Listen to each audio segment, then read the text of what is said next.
D'abord dans une dynamique et dans une logique panafricaine pour essayer de rappeler et d'appeler tous les panafricains de France à une grande mobilisation nationale, tous les panafricains d'Europe à l'unité, à un travail d'ensemble parce que le moment est venu pour dire non à l'Occident.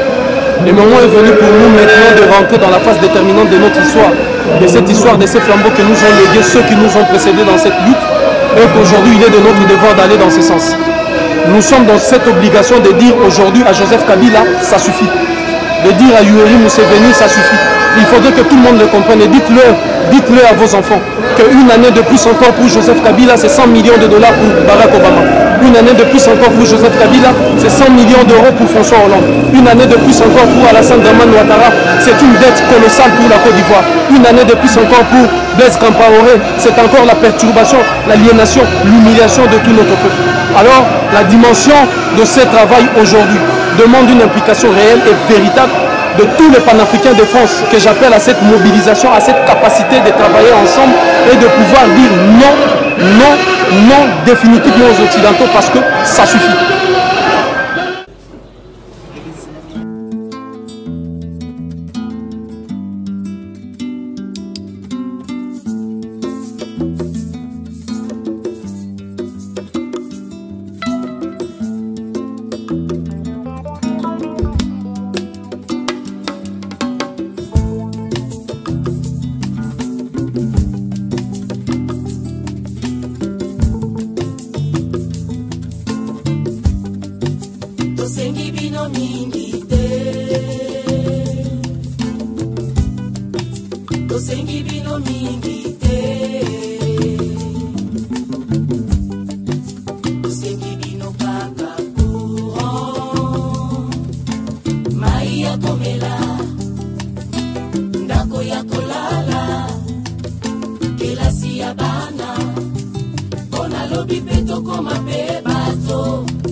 tosengi bino kaka courant, ndaku ya kolala, kelasi ya bana, po na lobi pe tokoma pe bato, tokoma pe lokola bino. Ingeta tosengi bino mingi te, tosengi bino kaka courant, mai ya komela, ndako ya kolala, kelasi ya bana. Ingeta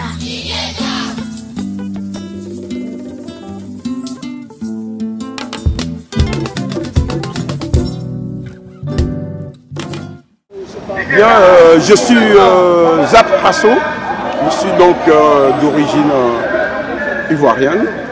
Je suis le représentant du COJEP, Congrès panafricain pour la justice et l'égalité des peuples. Je représente donc Charles Blé Goudé, voilà, le panafricain qui se trouve à La Haye, ici en France. Donc, je suis venu soutenir mes frères congolais parce que je considère que ce qui se passe au Congo est un peu le symbole de toute cette misère que dégage l'Afrique, que ce soit en Côte d'Ivoire, au Mali, au Burkina, en Centrafrique, au Rwanda, partout ailleurs. C'est une richesse qui attire, mais qui fait la misère des Africains. Mais au-delà de ça, dans le combat politique que nous menons, il y a une sorte de dictature qui ne dit pas son nom, mais qui est exportée, puisqu'elle vient d'ailleurs. Elle vient d'ailleurs et il y a sur le terrain des valets, des sous-préfets qui sont activés et qui maltraitent, qui martyrisent les peuples. Au-delà de ça, nous comprenons qu'aujourd'hui les Africains, les jeunes Africains que nous sommes, nous devons préparer notre avenir. Nous disons que l'Afrique a eu son indépendance, mais elle a été une indépendance factice. Elle a été une indépendance confisquée en même temps qu'on nous l'a donnée. La France nous l'a donnée. Alors il nous revient, à nous la jeunesse africaine aujourd'hui, de se réveiller et de revendiquer ce qui est notre dû, c'est-à-dire les droits de l'homme, le respect, la dignité africaine. Et on ne peut pas nous l'arracher, on ne peut pas nous en interdire. C'est pour cela que nous lançons un appel chaque fois que nous pouvons, lorsque nous avons l'occasion de nous rencontrer entre nous Africains, de faire en sorte que les Africains se retrouvent aujourd'hui. Et qu'on parle d'une même voix. Qu'on ne dise pas que c'est le Congo qui souffre aujourd'hui, donc il n'y a que le Congo qui va agir. C'est les Ivoiriens, nous on laisse les Ivoiriens seuls. Il n'y a qu'ensemble qu'on peut faire bouger les choses. Parce que nous vivons les mêmes problèmes. Donc nous devons avoir une convergence de vues pour ensemble agir, pour que l'Afrique retrouve sa dignité. Pour qu'aucun Africain ne se retrouve plus à La Haye pour ce qu'il aurait fait sur le sol africain. Ça c'est un peu symbolique, un exemple. Mais bon, on a beaucoup de chemins et beaucoup de chantiers à faire ensemble.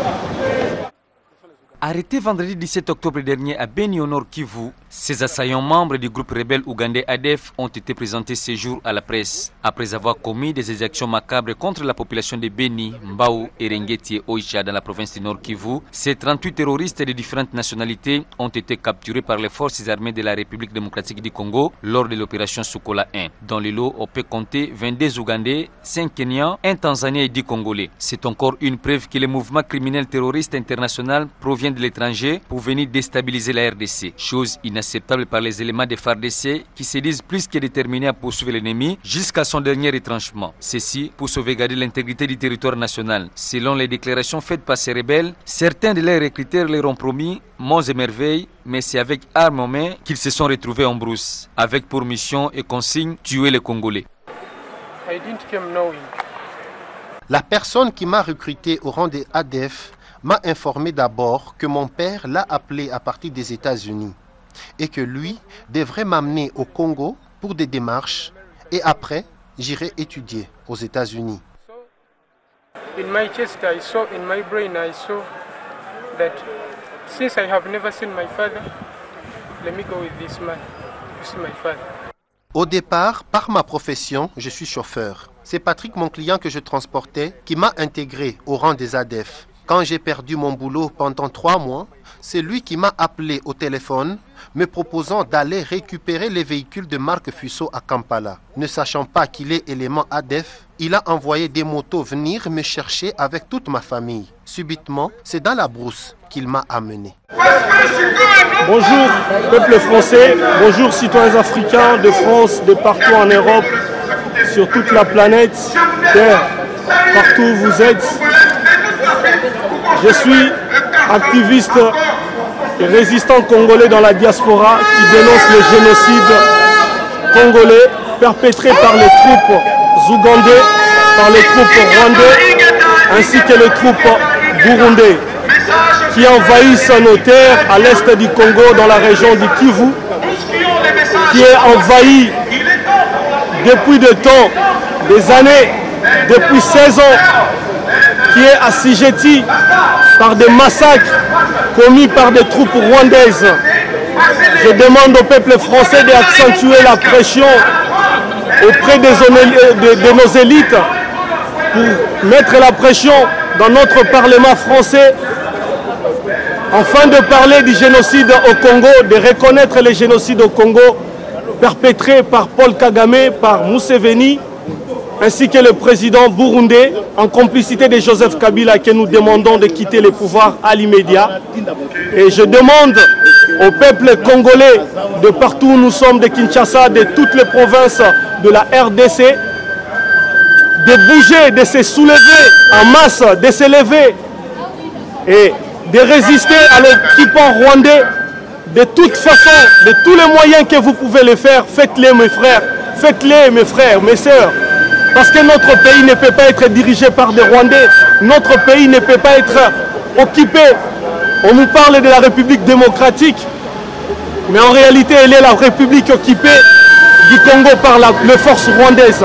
Voilà pourquoi est-ce que j'interpelle tous nos frères congolais de bouger, de s'élever partout, de partout où nous sommes, de mettre la pression au niveau de la communauté internationale comme nous, vos frères, nous le faisons ici en France. Comme nous, vos frères, nous le faisons aux États-Unis, comme nous le faisons en Belgique et partout ailleurs. Le Congo est occupé par les Rwandais. Voilà pourquoi est-ce que nous sommes là, pour vous dire que vous devez vous lever à Kinshasa, vous devez vous lever à Matadi, de partout à l'intérieur du Congo.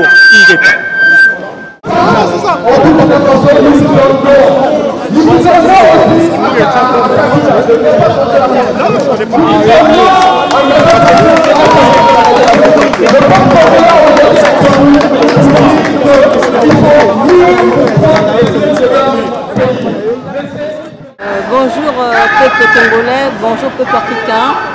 Nous sommes réunis ici pour soutenir nos frères de la RDC qui se sont réunis pour dénoncer la balkanisation. Nous sommes devant l'ambassade de l'Ouganda et je m'adresse à vous aujourd'hui également pour faire comprendre au peuple africain qui doit se soulever, qui doit se lever. Parce que bon, ce que l'Afrique vit aujourd'hui est très très grave. Voir sur les médias comment les enfants africains sont massacrés. On a vu en RDC les petits-enfants 3-4 ans massacrés à la machette, c'est très grave. On ne peut plus permettre cela. Nous, peuple africain, on doit aujourd'hui tout faire pour que tous les dictateurs africains partent. Il faut qu'on se soulève. Je pense qu'aujourd'hui, on ne doit pas attendre l'aide des pays occidentaux, peu importe. Mais l'aide, notre aide, notre liberté, c'est nous les Africains. Nous devons chasser ces dictateurs qui travaillent à la solde des lobbyistes, qui pillent le pays, qui tuent les Africains. Ça, ce n'est plus possible. Donc, chers frères africains, le Burkina Faso s'est levé et ça, c'est très très très bien. Je soutiens les femmes burkinabées par rapport à leur courage. Je soutiens les burkinabés. Donc, il reste à la RDC, à tous les pays dont les présidents veulent changer la constitution. Ils doivent se lever, ils doivent dire non à ce changement, à cette modification. Ce n'est pas normal. Ils doivent partir. La dictature en Afrique, ça suffit. Donc, que l'Occident, l'Amérique doivent arrêter d'être complices de ces massacres. Parce qu'au jour d'aujourd'hui, ils sont complices. Ça, on n'en veut plus. Nous, les Africains, on cherche la liberté. On veut être un peuple libre. L'esclavage, c'est fini. La colonisation, c'est fini. Nous, on veut la liberté. Donc, peuple africain, réveillez-vous. notre avenir, c'est nous qui l'avons. Enfin, notre avenir, c'est nous. Nous sommes responsables de notre avenir, de notre futur. Donc nous devons tout faire pour se battre. Nous devons nous battre pour que demain l'Afrique soit libre. Donc c'est ce message que je voulais faire comprendre à nos peuples africains qui sont en Afrique, qui sont ici en France, en Europe. Donc tous les Africains, le panafricanisme, nous sommes tous responsables de ce qui se passe en Afrique, il faut qu'on se soulève. Lorsque des frères d'Afrique lancent un message de soulèvement, je pense que les Africains aujourd'hui doivent se tenir le coude et doivent tous se déplacer. Parce que la cause de la RDC, c'est une cause africaine. Donc, peuple africain, debout, levez-vous, votre avenir, c'est vous. Vous êtes responsable de votre avenir. C'est ce message que je voulais transmettre à mes frères africains et de part et d'autre. Donc le peuple burkinabé, continuez, nous sommes avec vous. Vive le Burkinabé, continuez comme ça. Que les choses changent en Afrique. Voilà. Unis par l'effort pour l'indépendance. Besoin d'enfants, de couper. Tous les bons, prenez les libérés-là, dans la paix au peuple ardent. Dans les labés, nous bâtirons un pays plus beau qu'avant, dans la paix citoyenne.